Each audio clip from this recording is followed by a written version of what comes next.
toujours une route, il y a toujours un chemin pour aller vers celui qui attend de nos mains qu'aujourd'hui soit l'espoir de demain.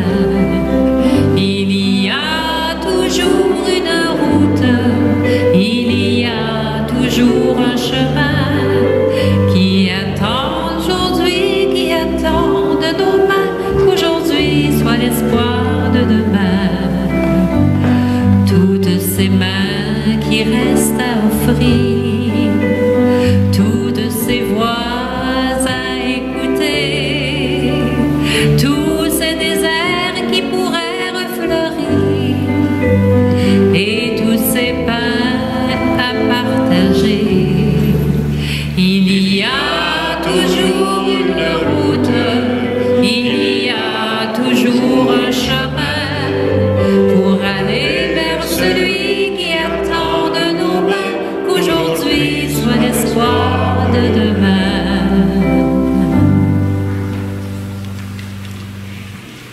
Nous sommes rassemblés au nom du Père et du Fils et du Saint-Esprit. Le Seigneur soit avec vous. Bonjour. Bienvenue à cette célébration. Nous sommes rendus à la première fin de semaine de l'Avent. Vous savez, la période de l'Avent, c'est un temps d'espérance. Et c'est pour ça que pendant cette période de l'Avent, on va parler de voir les beautés de la vie. Le jour où je ne suis plus capable de voir les beautés de la vie, ça fait longtemps que j'ai plus d'espérance. Et quand on vient prier, on vient rencontrer le Dieu de l'espérance, celui qui recharge nos batteries parce qu'on en a besoin. C'est bon de se demander dans la vie ordinaire, là, quand je jase avec mes amis, moi, est-ce que je jase toujours des mauvaises nouvelles ou est-ce que je parle de temps en temps des bonnes nouvelles? Je pense que c'est important que comme chrétien, on a à dégager qu'on a l'espérance, qu'on voit les bonnes nouvelles. Ça ne veut pas dire qu'on a les yeux fermés sur ce qui va mal, là. Mais qu'est-ce qui sort de mon cœur? J'espère que ce qui sort de mon cœur, c'est que je suis capable de voir les beautés de la vie. Et à chaque fois que je vois une beauté dans la vie, je suis capable de reconnaître que Dieu est présent. C'est cette grâce qu'on peut demander cet après-midi. Je vous invite à vous asseoir.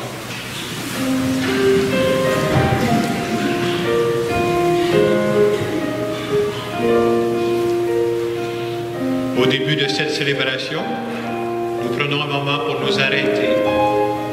Un moment pour nous rappeler pourquoi on est ici dans cette église. Parce qu'on vient rencontrer Dieu. Ça, c'est la vraie raison de notre présence.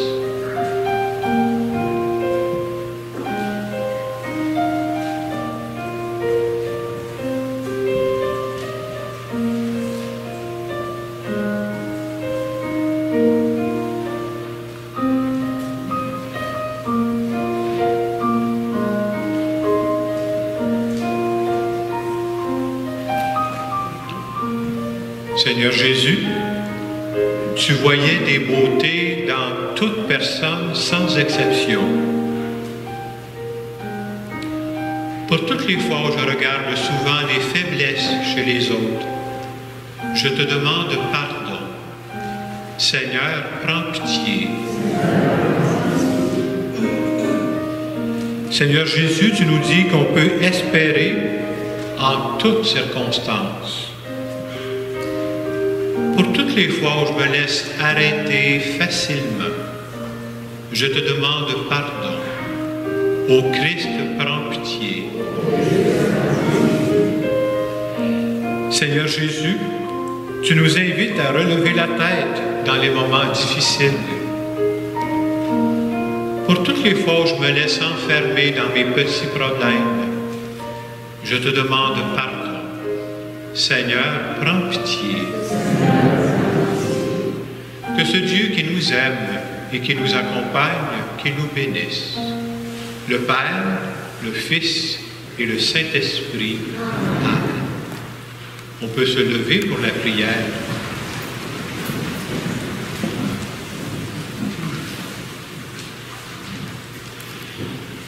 Donne à tes fidèles, Dieu Tout-Puissant, d'aller avec courage sur les chemins de la justice à la rencontre du Seigneur, pour qu'ils soient appelés lors du jugement à entrer en possession du royaume des cieux. Par Jésus-Christ, ton Fils, notre Seigneur et notre Dieu, qui vit et règne avec toi dans l'unité du Saint-Esprit, maintenant et pour les siècles des siècles. Amen.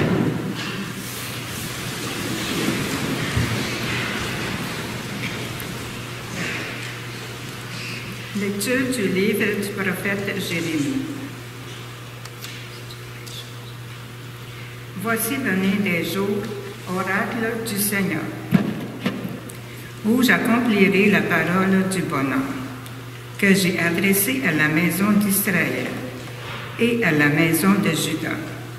En ces jours-là, en ces temps-là, je ferai germer pour David un germe de justice. Et il exercerait dans le pays le droit et la justice. En ces jours-là, Juda serait sauvé. Jérusalem habiterait en sécurité. Et voici comment on la nommerait. Le Seigneur est notre justice. Parole du Seigneur. Vers toi, Seigneur, j'élève mon âme. Vers toi, mon Dieu. Seigneur, enseigne-moi tes voies, fais-moi connaître ta route, dirige-moi vers la vérité, enseigne-moi, car tu es le Dieu qui me sauve. Vers toi, Seigneur, j'élève mon âme, vers toi, mon Dieu. Il est droit le bon Dieu, lui qui montre aux pécheurs le chemin. Sa justice dirige les hommes. Il enseigne aux hommes son chemin. Vers toi, Seigneur, j'élève mon âme, vers toi, mon Dieu. Les voies du Seigneur sont amour et vérité, pour qu'il veille à son alliance et à ses lois. Le secret du Seigneur est pour ceux qui le craignent. À celui-là, il fait connaître son alliance.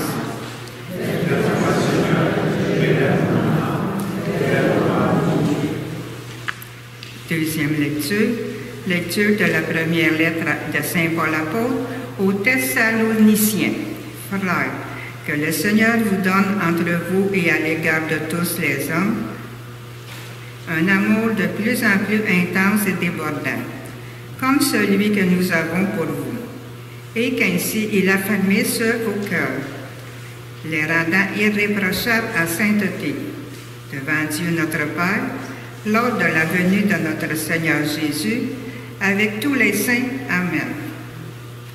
Pour le reste, frères, vous avez appris de nous comment il faut vous conduire pour plaire à Dieu. Et c'est ainsi que vous vous conduisez déjà. Faites donc de nouveaux progrès. Nous vous le demandons. Oui, nous vous en prions dans le Seigneur Jésus.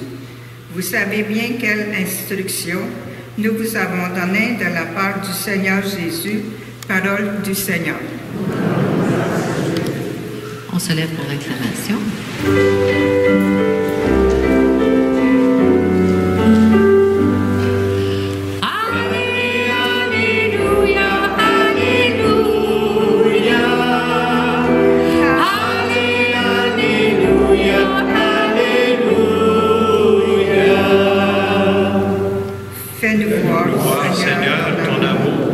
Et donne-nous ton salut. Alléluia, Alléluia. Alléluia, Alléluia.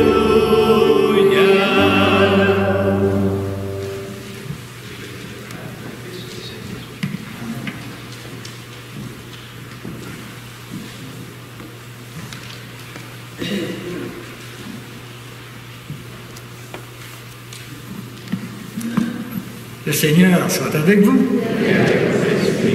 Évangile de Jésus-Christ selon saint Luc. En ce temps-là, Jésus parlait à ses disciples de sa venue. Il y aura des signes dans le soleil, la lune et les étoiles. Sur terre, les nations seront affolées et désemparées par le fracas de la mer et des flots. Les hommes mourront de peur dans l'attente de ce qui doit arriver au monde, car les puissances alors que verra le Fils de l'homme venir dans une nuée avec puissance et grande gloire. Quand ces événements commenceront, redressez-vous et relevez la tête, car votre rédemption approche. Tenez-vous sur vos gardes de crainte que votre cœur ne s'alourdisse. Dans les beuveries, l'ivresse et les soucis de la vie, et que ce jour-là ne tombe sur vous à l'improviste comme un filet. Il s'abattra en effet sur tous les habitants de la terre entière. Restez éveillés, priez en tout temps. Ainsi, vous aurez la force d'échapper à ce qui doit arriver et de vous tenir debout devant le Fils de l'homme. Bien, chers frères et sœurs, acclamons la parole de Dieu.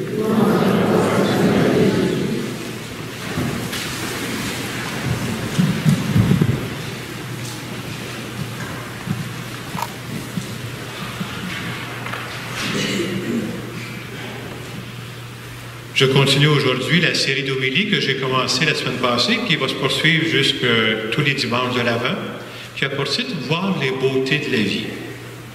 Je disais que le temps de l'Avent, c'est un temps d'espérance. C'est très important de développer notre façon de regarder la vie, de voir les beautés de la vie. La semaine passée, déjà, on fêtait le 4e anniversaire de l'Église vivante. On a pris un moment pour regarder les belles réalisations de la dernière année. Entre autres, à chaque fois qu'on était capable de répondre à un besoin de notre monde. Et je disais à ce moment-là aussi, chaque fois qu'il y a du bien qui se fait quelque part, chaque fois qu'il y a de la beauté quelque part, nous, on croit dans la foi que Dieu est présent. C'est sa façon à lui d'être présent. Et aujourd'hui, à travers, je poursuis un peu ce thème-là, voir les beautés de la vie. Pourquoi? Parce que quand on commence à développer ça, cette façon-là de regarder les beautés de la vie, là, ça change notre façon de regarder le monde. Ça change notre façon de regarder les personnes. Ça change la façon de regarder sa propre vie aussi. J'ai pensé vous partager dans un premier temps une étude qui a été faite. C'est même pas spirituel ce que je vous conte là, mais ça va éclairer mon propos. Une étude qui a été faite dans une université américaine qui disait ceci. Supposons, je prends cet rangé ici, là, dans l'église. Ils prenaient deux groupes. Hein, quand on veut faire une étude universitaire, on prend deux groupes et on les compare. Alors, supposons dans la rangée ici, c'est comme s'ils leur demandaient à tous ceux qui sont ici, on va vous passer un journal de bord et pendant 10 semaines, vous allez écrire dans le journal de bord. Et ce qu'on vous demande d'écrire, écrivez des belles choses que vous voyez, des beautés de la vie. Ah, quand j'ai vu ça, ça c'est beau, j'ai vu des gestes généreux. Écrivez ça pendant 10 semaines. Il y avait un deuxième groupe, on va dire c'est l'autre allée ici, là. On va faire la même chose avec vous autres. On vous passe un journal de bord, on vous demande d'écrire pendant 10 semaines, mais vous autres, vous allez écrire tous les points qui sont irritants dans la vie, les nouvelles plaques, là. Écrivez ça pendant 10 semaines. C'est une vraie expérience que je vous compte là, c'est fait au niveau universitaire. Vous savez ce qu'ils ont remarqué? Ceci. Les gens qui écrivaient pendant 10 semaines les beautés de la vie, là, plus les semaines avançaient, plus les gens y en trouvaient des beautés de la vie. C'est comme s'ils développaient ça. Hein? Même chose pour leur groupe. Vous savez ce qu'ils ont remarqué? Plus les semaines avançaient, plus ils en trouvaient des éléments plates dans la vie. Là. Ils étaient capables d'en nommer des irritants. Et l'étude a conclu de la façon suivante. Vous savez, dans la vie, on finit par voir ce qu'on recherche. Et nous, qu'est-ce qu'on recherche? Est-ce que je recherche les mauvaises nouvelles ou est-ce que je recherche les bonnes nouvelles? C'est ce que je veux voir dans la vie. Hein? Et comme nous, comme chrétiens, mais justement, on cherche les bonnes nouvelles. Pourquoi? Parce que partout, il y a des bonnes nouvelles. Partout, il y a du bien qui se fait. C'est là où je peux voir la présence de Dieu dans la vie. C'est pas ailleurs qu'on trouve Dieu, là. Je me souviens, quand j'ai fait les exercices de Saint-Hilaire, je dis « Arrêtez de regarder le ciel. Il n'est pas là. Dieu, il est dans notre vie aujourd'hui. Il est avec nous. C'est là où il faut le trouver. » Et quand on regarde la vie de Jésus, Jésus, c'est quelqu'un qui était capable de voir des beautés dans toute personne qu'il rencontrait. Il y a plusieurs pages d'Évangile qui nous montrent ça. On peut penser, entre autres, je pensais à la page où Jésus va choisir Matthieu. Matthieu qui est un collecteur d'impôts, puis Jésus va l'appeler à sa suite. Pourquoi Jésus fait ça? Parce que Jésus avait vu que Matthieu avait quelque chose de beau dans son cœur. Jésus ne s'est pas laissé arrêter par les potins, parce qu'il y avait des potins sur Matthieu, là. C'est un collecteur d'impôts, donc c'est quoi? Ben, c'est un gars qui mettait de l'argent dans ses poches. Est-ce que c'est un gars qui a fait des affaires croches dans sa vie? Ben oui, il en a fait des affaires croches dans sa vie. Mais Jésus ne s'est pas laissé arrêter par ça. Jésus regardait la beauté qu'il y avait dans cette personne, puis il dit, je vais faire du chemin avec lui. Et de fait, il a fait du chemin avec lui. Et pour nous, être chrétiens, nous autres aussi, c'est ça. C'est d'être capable de regarder notre monde, être capable de regarder les personnes et de voir des beautés en chaque personne. Et des fois, quand on dit ça, il y a des gens qui disent « Oh ouais, Jacques, c'est facile, là. Ça veut dire qu'on fait semblant que tout est beau dans notre monde, que tout le monde est gentil. » Non, non, non, non, c'est pas vrai ça. C'est pas vrai que tout le monde est beau, c'est pas vrai que tout le monde est gentil, c'est pas ça que je suis en train de dire. Être chrétien, c'est de dire, on voit les faiblesses de notre monde, on voit les faiblesses des personnes autour de nous, mais on choisit de ne pas mettre le focus là-dessus, de mettre le focus ailleurs. Comme je disais dans l'étude tantôt, on peut facilement devenir des gens qui vont trouver des bébites partout. Hein? Et c'est sûr que voir les beautés de la vie, quelqu'un va dire, c'est facile à dire ce Jacques-là, mais quand tu rencontreras des bouts difficiles, on va s'en reparler. C'est vrai que quand on rencontre des bouts difficiles, c'est plus difficile de voir les beautés de la vie, mais il y en a encore. Et justement, dans l'Évangile d'aujourd'hui, Jésus parle de ça. Il nomme toutes sortes de choses difficiles qui arrivent et il dit, quand vous allez rencontrer des bouts difficiles, là, redressez-vous et relevez la tête. Autrement dit, Jésus est dans le dire, quand tu rencontres des bouts difficiles, ne te laisse pas enfermer par tes problèmes. Et c'est la tendance qu'on a tous, là. Moi aussi, quand tu as des difficultés, tu es pensé à penser juste à tes problèmes. Pense à tes problèmes. Là, tu déprimes. Et Jésus dit, même quand vous vivez des moments difficiles, relevez la tête. Puis regardez autour de vous, il y a encore des belles choses qui arrivent autour de vous. J'ai pensé à vous donner 2 exemples de ça pour ne pas flotter dans les nuages, parce que c'est des expériences qui se vivent souvent. Il y a quelques semaines, peut-être un mois ou plus, à la télévision, j'ai entendu parler d'une jeune famille qui reste au Saguenay.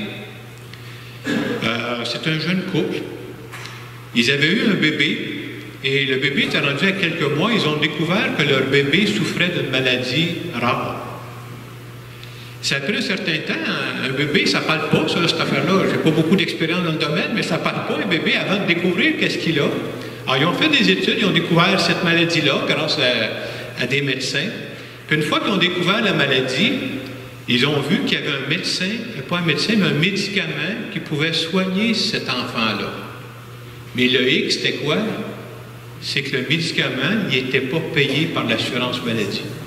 Et le médicament, il était très cher. Alors, ce couple-là était pas mal découragé. Ils ont commencé à parler de ça aux gens autour d'eux autres. Et vous savez ce qui s'est passé? Ça s'est passé dans la région du Saguenay. Il y a plusieurs personnes qui sont mises ensemble et ont fait une levée de fonds. Ils ont réussi à payer le médicament pour cet enfant-là. Ce que je trouve beau dans cette expérience-là, c'est que pour ce couple-là, c'était probablement une des plus grandes épreuves de leur vie. On s'entend-tu, là, que tu es prêt avec un bébé, puis je ne peux pas le soigner, je ne suis pas capable. Au même moment où ils vivaient l'une des plus grandes épreuves de leur vie, s'ils relevaient la tête, ils ont vu voir toute la générosité des gens qui avaient autour d'eux autres au Saguenay, qui ont pris ça en main, puis ça s'est fait. C'est ça qu'on appelle voir les beautés de la vie. Ça n'empêche pas de voir que c'est une grosse épreuve qu'ils ont eue, là. Je vous donne un deuxième exemple. Parce que les samedis, c'est ce que je fais. Des fois, les gens me demandent, qu'est-ce que tu fais le samedi? Mais le samedi, je fais des funérailles, moi. Alors, j'en avais encore 2 autres aujourd'hui. Ce matin, j'ai fait les funérailles d'un monsieur de 63 ans. Célibataire. Célibataire, puis il avait un peu coupé avec sa famille. Alors, vous comprendrez que quand vous mourrez à 63 ans, que vous êtes célibataire, vous n'avez pas d'enfant, puis vous avez coupé un peu avec votre famille, il reste qui? Et ce monsieur-là, depuis 2018, souffrait du cancer de la gorge. Et dans les 8 derniers mois de sa vie, comme il avait le cancer de la gorge, il ne pouvait plus manger. Il était gavé par l'estomac. Mais qui va l'accompagner, ce monsieur-là? Et ce que je trouve beau, puis ils étaient là au funérailles ce matin, de ses amis qui ne l'ont pas laissé tomber jusqu'à la fin. Il y a un monsieur qui était mis avec lui, il dit, tu vas venir vivre ça chez nous. Et ce monsieur-là, que je vous parle, qui est décédé, il a fait partie du mouvement des AA, des alcooliques anonymes. Et quand vous rentrez dans le mouvement des AA, ce qu'on appelle, vous avez un parrain. C'est quelqu'un qui t'accompagne au début parce qu'il sait que tu as un problème, puis il t'accompagne. Et son parrain des AA l'a accompagné jusque dans les derniers jours. Autrement dit, le monsieur que je vous parle, là, les 8 derniers mois de sa vie, d'après moi, c'est à peu près les mois les pires de sa vie. Et au même moment où il vivait la plus grande épreuve de sa vie, il a eu la chance de relever la tête pour dire qu'il aurait pu vivre exactement la même maladie et finir tout seul comme un coton. Il y a de ses amis qui se sont dévoués pour lui. C'est ce que j'appelle d'être capable de voir les beautés de la vie, même dans les moments difficiles. Moi, si j'avais un conseil à vous donner, ou peut-être pour dire, je réfléchissais comme anciennement, si j'avais un devoir à vous donner, je vous inviterais à essayer ça chaque soir, en finissant votre journée. C'est pas long, ça prend quelques secondes. Est-ce que je suis capable de nommer une beauté que j'ai vue aujourd'hui dans ma journée? Et je trouve que c'est un beau signe. Puis le jour où je ne suis pas capable de voir une beauté dans ma journée, puis que je vois plein de mauvaises nouvelles, pour aller avec l'étude que je disais tantôt, de changer de compagnie. C'est important pour nous, les chrétiens, qu'on développe cet aspect-là de bonnes nouvelles, de reconnaître que Dieu est présent dans notre monde à chaque fois qu'il y a de la beauté qui se fait, à chaque fois qu'il y a de la générosité qui est vécue. Alors pour moi, c'est le message que je retiens en fin de semaine. J'aimerais maintenant terminer cette homélie par une petite prière.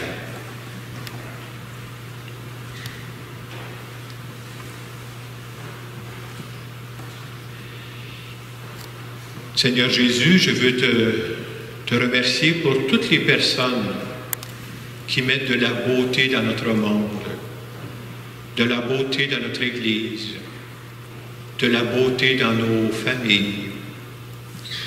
Viens m'aider à ne pas me laisser arrêter par les mauvaises nouvelles. Viens m'aider à reconnaître que derrière tout geste de bonté, de générosité, tu es présent. Viens m'aider à voir clair, afin que je puisse regarder la vie comme toi tu la vois. Amen. Dans le moment de silence qui suit, je vous inviterai, êtes-vous capable de dire cette semaine-là? Allez pas chercher trop loin, là. Cette semaine, est-ce que j'ai vu quelque part une beauté dans ma vie? Quelque chose de beau, ça peut être tout simple, là. Et derrière cette beauté-là, je reconnais que Dieu est présent.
Nous voulons dire ensemble que nous croyons qu'avec Dieu dans notre vie, il y en a toujours de l'espérance. Je crois en Dieu, le Père puissant, Créateur du ciel et de la terre, et en Jésus-Christ, son Fils unique, notre Seigneur, qui a été conçu du Saint-Esprit, est né de la Vierge Marie, a souffert sous Ponce Pilate, a été crucifié, est mort et a été enseveli, est descendu aux enfers. Le troisième jour est ressuscité des morts, est monté aux cieux, est assis à la droite de Dieu le Père puissant, d'où il viendra juger les vivants et les morts. Je crois en l'Esprit Saint, à la Sainte Église catholique, à la communion des saints, à la rémission des péchés, à la résurrection de la chair, à la vie éternelle. Amen. Je vous invite à vous asseoir.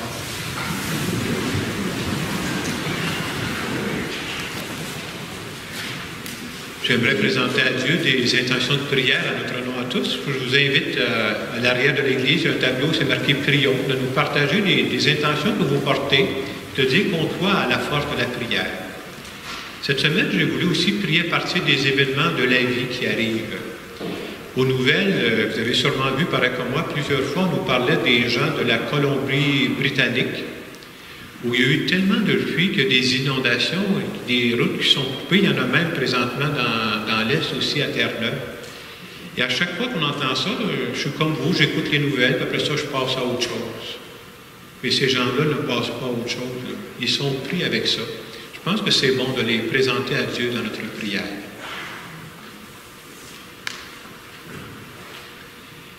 Seigneur, nous te prions. Je voudrais qu'on prie aussi, c'est une autre nouvelle qu'on a vue cette semaine, puis ça revient souvent. Il y a des migrants qui partent de leur pays parce que c'est plus possible pour eux de vivre dans leur pays. Ils sont tellement prêts à partir de leur pays qu'il y en a qui meurent en chemin. On a vu ça là, entre l'Angleterre et la France. Je me dis, que de tristesse pour ces gens-là qui vivent ça. Il faut que tu sois décidé pour faire ça. Et j'aimerais qu'on prie pour toutes ces personnes-là, pour tous ces gens qui vivent des situations qui sont quasi impossibles. Seigneur, nous te prions. Et je voudrais vous confier aussi une intention qui était recommandée par quelqu'un qui fréquente nos églises. La madame dit, je vous demande de prier pour mon fils Patrick, 49 ans, qui a des pierres au rein.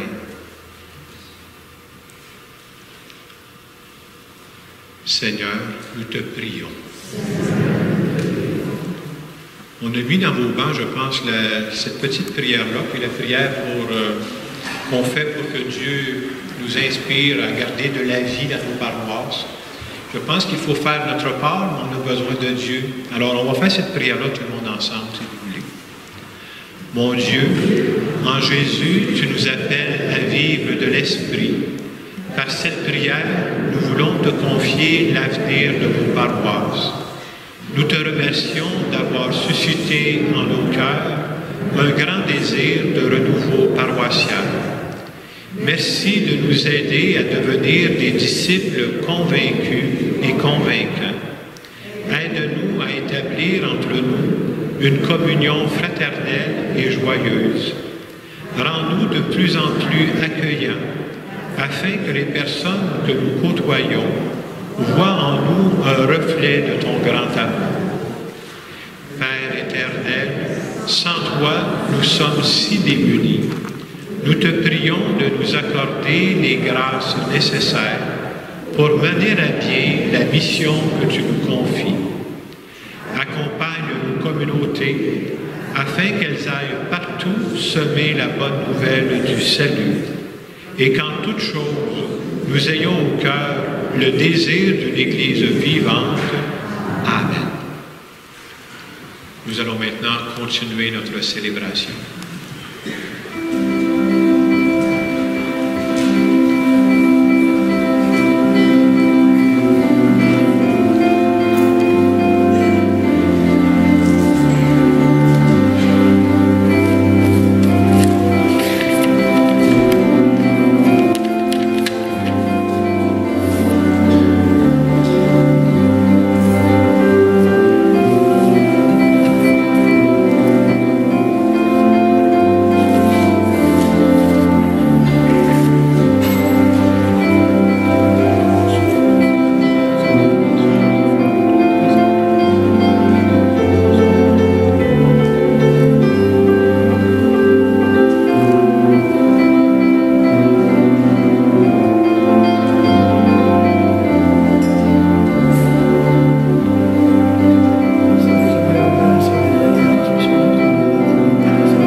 t'offrir le sacrifice de toute l'Église.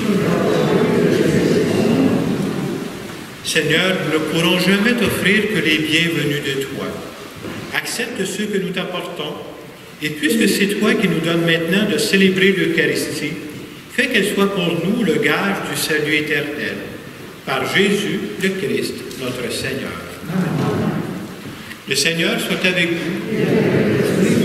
Élevons notre cœur. Rendons grâce au Seigneur notre Dieu. Vraiment, il est juste et bon de te rendre gloire, de t'offrir notre action de grâce toujours et en tout lieu, à toi, Père très saint, Dieu éternel et tout-puissant, par le Christ notre Seigneur. Car il est déjà venu en prenant la condition humaine pour accomplir l'éternel dessein de ton amour et nous ouvrir le chemin du salut. Il viendra de nouveau revêtu de sa gloire, afin que nous possédions dans la pleine lumière les biens que tu nous as promis et que nous attendons en veillant dans la foi. C'est pourquoi avec les anges et tous les saints, nous proclamons ta gloire en chantant d'une seule voix.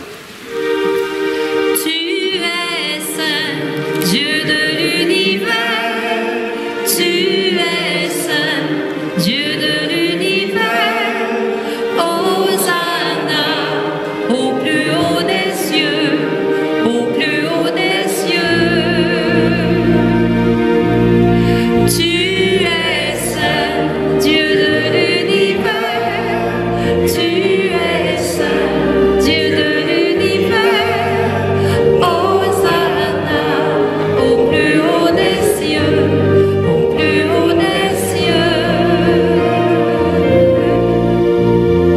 Le ciel et la terre sont remplis de ta gloire, de ta gloire.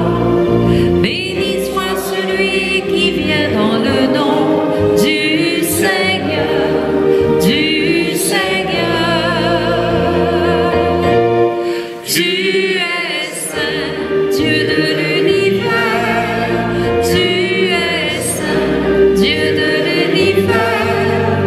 Hosanna au plus haut des cieux, au plus haut des cieux. Tu es saint.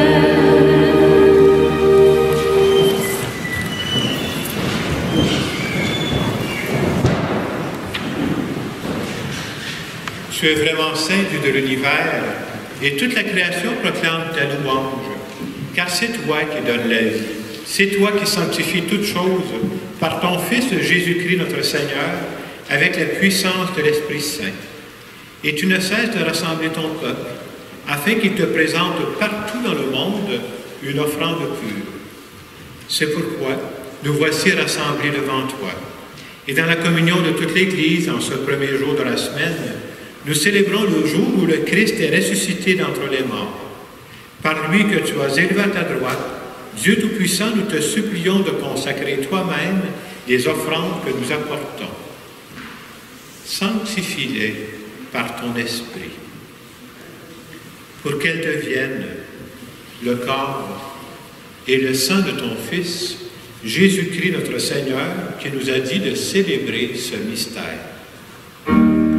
Au milieu de ses amis, le Seigneur prit du pain, le bénit et le rompit en disant: Prenez et mangez-en tous. Ceci est mon corps, livré pour vous.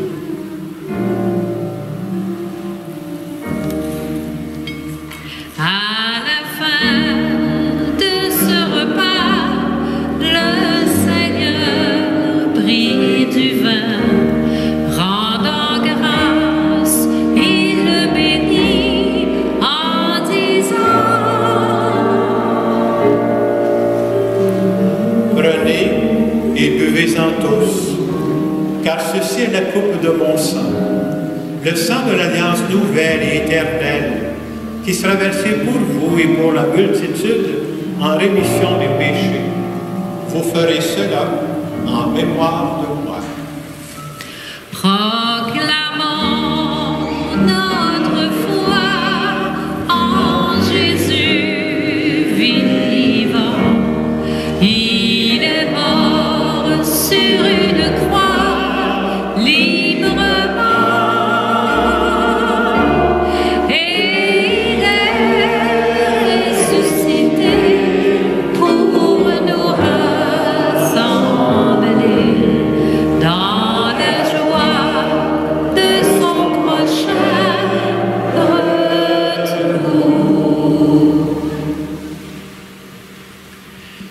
En faisant mémoire de ton Fils, de sa passion qui nous sauve, de sa glorieuse résurrection et de son ascension dans le ciel, alors que nous attendons son dernier avènement, nous présentons cette offrande vivante et sainte pour te rendre grâce.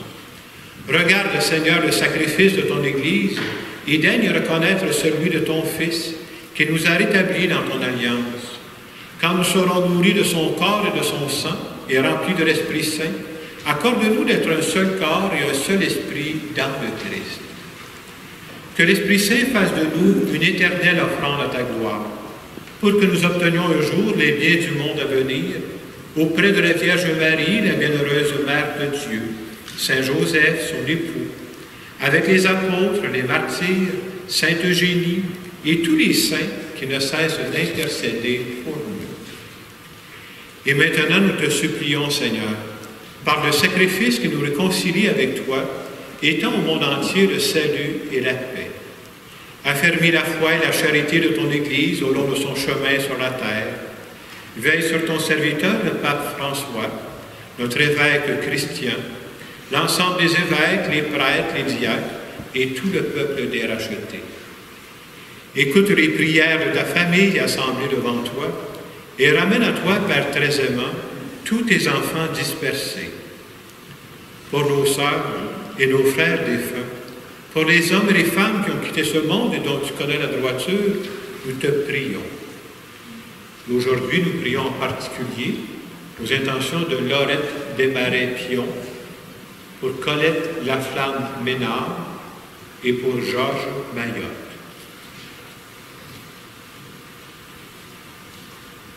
Reçois tous nos défunts dans ton royaume, où nous espérons être conviés de ta gloire tous ensemble pour l'éternité, par le Christ notre Seigneur, par qui tu donnes au monde toute grâce et tout bien.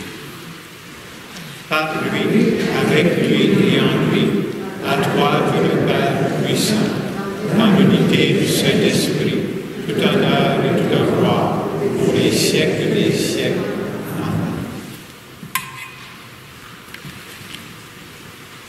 Être chrétien, c'est être des témoins de l'espérance dans notre monde. Il faut bien reconnaître que certains jours, ça ne paraît pas toujours. Hein? On n'a pas toujours l'air plein d'espérance. Je trouve que certains jours, on ressemble aux joueurs du Canadien de Montréal de ce temps-là. On manque d'espérance pas mal. Et quand on vient à l'Eucharistie, je viens de dire à Dieu, viens refaire nos batteries d'espérance. Le monde dans lequel nous vivons en a tellement besoin. Notre Père qui es aux cieux, que ton nom soit sanctifié, que ton règne vienne, que ta volonté soit faite sur la terre comme au ciel. Donne-nous aujourd'hui notre pain de ce jour. Pardonne-nous nos offenses, comme nous pardonnons aussi à ceux qui nous ont offensés. Et ne nous laisse pas entrer en tentation, mais délivre-nous du mal. Délivre-nous de tout mal, Seigneur, et donne la paix à notre temps. Par ta miséricorde, libère-nous du péché. Rassure-nous devant les épreuves. En cette vie, nous espérons le bonheur que tu promets et l'avènement de Jésus-Christ, notre Sauveur.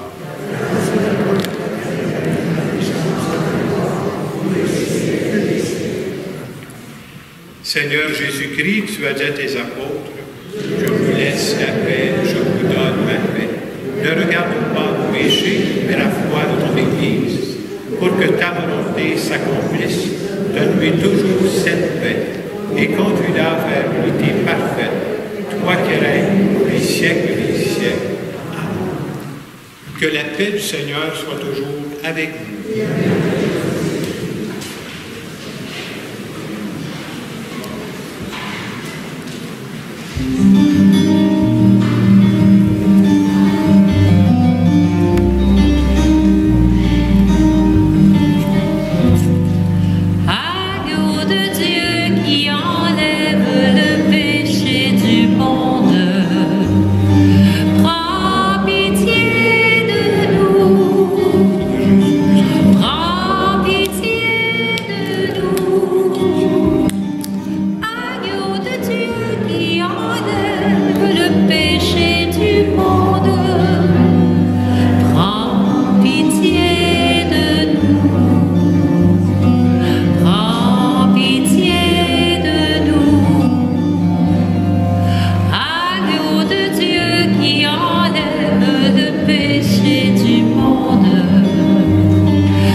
nous inviter au repas du Seigneur. Voici l'agneau de Dieu qui enlève le péché du monde. Seigneur, je ne suis pas digne de te recevoir, mais seulement une parole, je serai guéri.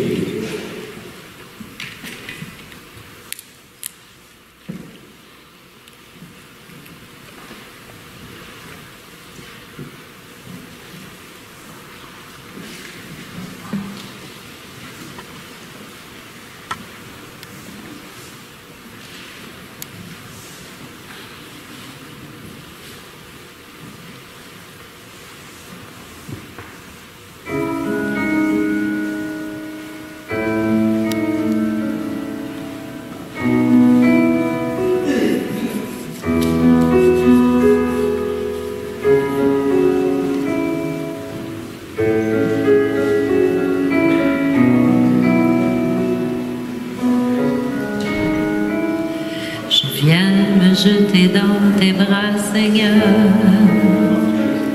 Je viens me jeter dans tes bras, Seigneur. En ton amour, je m'abandonne. Toute ma vie, je te la donne. Viens réchauffer mon cœur. Je viens me jeter dans tes bras, Seigneur. Je viens me jeter dans tes bras, Seigneur. En ton amour, je m'abandonne. Toute ma vie, je te la donne. Viens réchauffer mon cœur. Rends-moi la liberté de vouloir tout ce que je fais et de faire comme tu voudrais. Rends-moi la volonté de faire ce qu'il te plaît. Serviteur inutile, mais bien présent. J'ai cette foi tranquille que tu m'aimes vivant.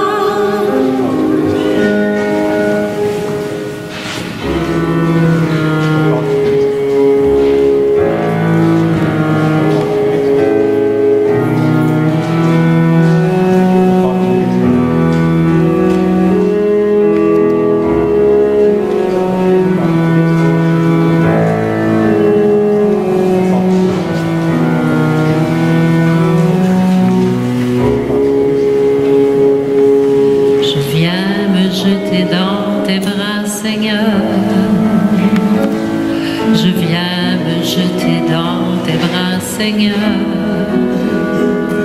en ton amour je m'abandonne, toute ma vie je te la donne, viens réchauffer mon cœur.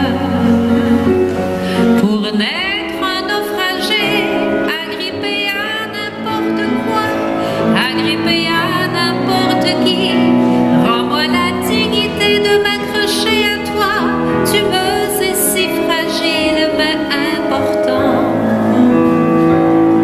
J'ai cette foi tranquille que tu m'aimes vraiment. Je viens me jeter dans tes bras, Seigneur. Je viens me jeter dans tes bras, Seigneur. En ton amour, je m'abandonne. Toute ma vie, je te la donne. Viens réchauffer mon cœur. Je viens me jeter dans tes bras, Seigneur. Je viens me jeter dans tes bras, Seigneur. En ton amour, je m'abandonne. Toute ma vie, je te la donne. Viens réchauffer mon cœur.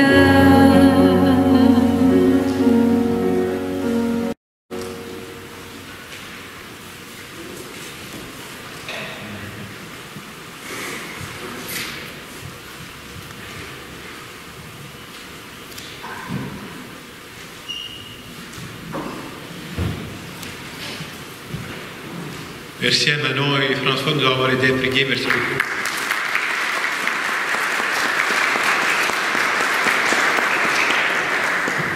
À l'arrière de l'église, vous avez vu, on a déposé dans ce coin-là, il y a un grand panier d'épicerie. C'est pas pour nourrir le curé, C'est pour nourrir les pauvres de la région.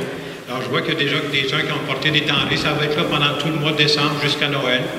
Et toute cette nourriture-là va être apportée à Moisson-Mascoutaine. Vous savez que c'est réparti pour les gens qui en ont besoin. Et cette année encore, le Grand Partage Mascoutaine, il n'y aura plus de gens qui vont frapper aux portes à cause de la pandémie. Alors, c'est notre façon d'aider pour cette œuvre-là. La semaine passée, on fêtait le 4e anniversaire, on avait des sacs avec l'effigie de l'Église vivante. Je sais qu'il en reste, s'il y en a qui en veulent, il y en a au kiosque d'accueil. Vous allez juste là-bas, on peut vous en donner à la sortie, il n'y a aucun problème. Après la messe, il va y avoir aussi, comme à chaque année, une assemblée de paroissiens-paroissiennes, dans laquelle on vous donne quelques nouvelles sur la paroisse. On va procéder aussi à l'élection de Marguillier-Marguillère. Je veux profiter de l'occasion pour dire merci. Merci à ces personnes-là qui agissent comme Marguillier-Marguillère. Vous savez, il y a plein de choses à voir, l'entretien de la bâtisse, le personnel, etc. Et au cours de la dernière année, c'était la pandémie. Je ne vous apprends rien. Hein? Fait qu'il y a eu beaucoup d'ajustements à faire. J'aimerais remercier de façon spéciale notre président, Michel Vincent, qui a eu à s'occuper de beaucoup de tâches. Je pense qu'on peut applaudir toute cette équipe.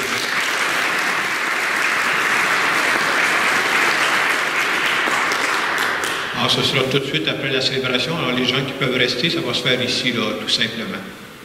Je vous invite à vous lever pour une dernière prière.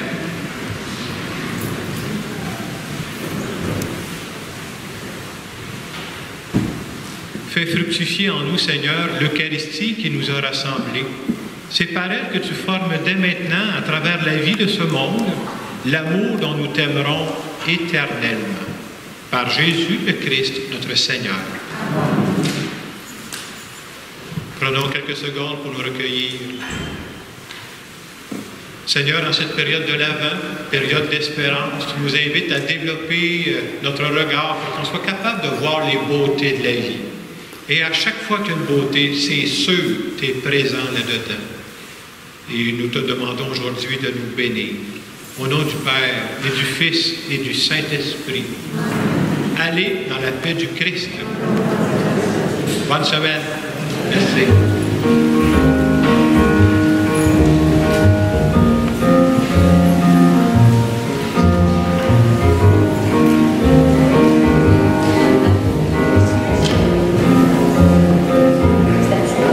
Notre vieille terre est une étoile, où toi aussi tu brilles un peu. Je viens te chanter la balade des gens heureux. Je viens te chanter la balade des gens heureux. Tu n'as pas de titre ni de grade, mais tu dis-tu quand tu parles à Dieu. Je viens te chanter la balade des gens heureux. Je viens te chanter la balade des gens heureux. Il s'endort, tu le regardes, c'est un enfant, il te ressemble un peu. Je viens te chanter la balade des gens heureux. Je viens lui chanter la balade